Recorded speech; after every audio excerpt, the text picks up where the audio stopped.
Each year, Microsoft Research hosts hundreds of influential speakers from around the world, including leading scientists, renowned experts in technology, book authors, and leading academics, and makes videos of these lectures freely available.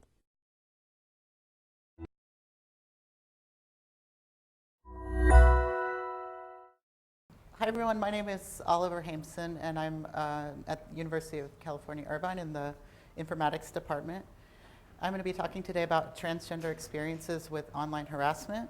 And in my research, I look at self-presentation and disclosure on social media sites during identity transitions, and specifically in the context of gender transition. And through my research, I've understood that people really reinvent themselves in relation to others, and navigating disclosure and the social relationships with your network can be as big a part of transition as the personal changes.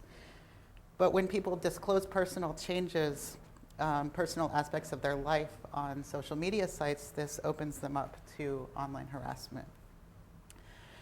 And so the context here is gender transition, and I've been doing research with the transgender population. And because of the context of my research, people often ask me, what can social media sites do to make experiences better for trans people? And I just want to give a little trigger warning that some of the people's experiences that I'm going to talk about are going to be somewhat disturbing. So I did a large online survey in 2014 of trans people about their experiences changing gender on Facebook. And one of the questions was regarding trans identity and how frequently people were a target of harassment, discrimination, or violence. And these are the results here. And you can see that 17% of the participants in this study either very frequently, or occasionally were a target of harassment, discrimination, or violence, particularly related to their trans identity. And so just compared a little bit to a physical world context, trans people in schools, in K through 12 schools, about 78% of them have reported harassment. So it is, we can say there's somewhat less harassment online than in places like schools, public restrooms, et cetera. But we often talk about the internet as a safe space for identity experimentation. And that can be the case, but often, particularly in real name environments like Facebook, identity experimentation can actually open people up to harassment. So I want to talk about, and this is focused mainly on Facebook, so the types of harassment that trans people face on Facebook. Rape and death threats, hate crimes and discrimination in the physical world after disclosing trans identity online, hate speech and name calling, which often is not recognized as hate speech on Facebook, in comments on news articles, unsolicited sexual photos and messages, and this is mostly received by trans women instead of trans men. Content being flagged or removed for being inappropriate when really it just dealt with trans issues. People's names being flagged or their accounts being suspended for being fake. Offensive and ignorant reactions from family and from people's extended network.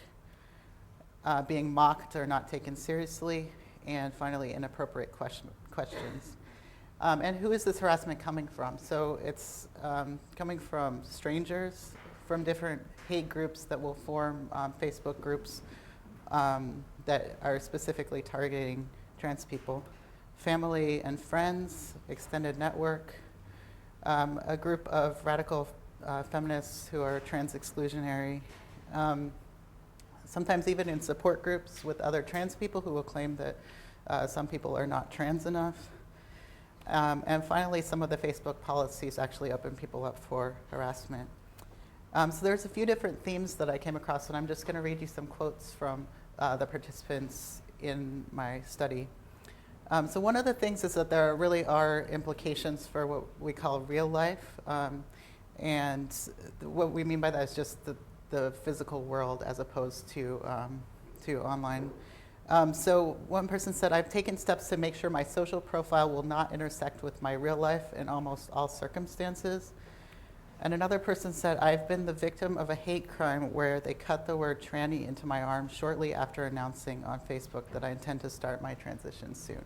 So this harassment actually, as some of the other people were talking about too, it really comes into the physical world in terms of actual physical violence in some cases.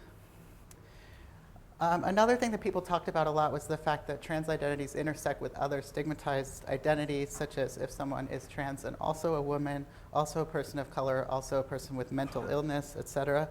And in these cases, they'll face harassment both because they're trans and also because of that other marginalized identity. And one thing that I heard time and time again is that women get more harassment. So one participant said, girls get more harassment than guys online. That's just a fact. Another person said, I experience sexism as a woman more than transphobic or transmisogynistic discrimination. And so as a result of fear of harassment, many people actually choose not to disclose their trans identity on Facebook.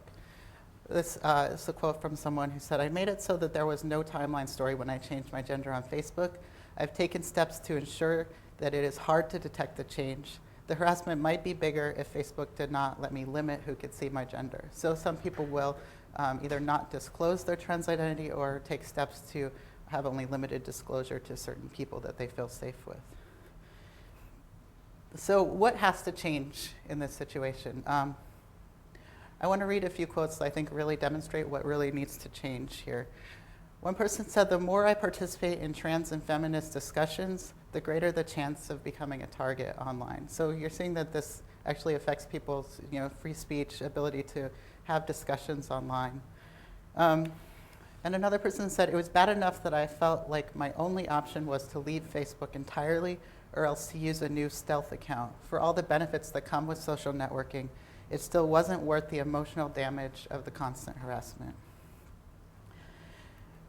So one thing that I want to highlight that I think could change here. So this is part of Facebook's policy regarding their real name rules. So I want to highlight here the use of the word authentic here.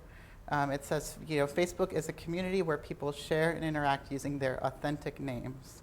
And this is really highlighted in opposition to the word fake here.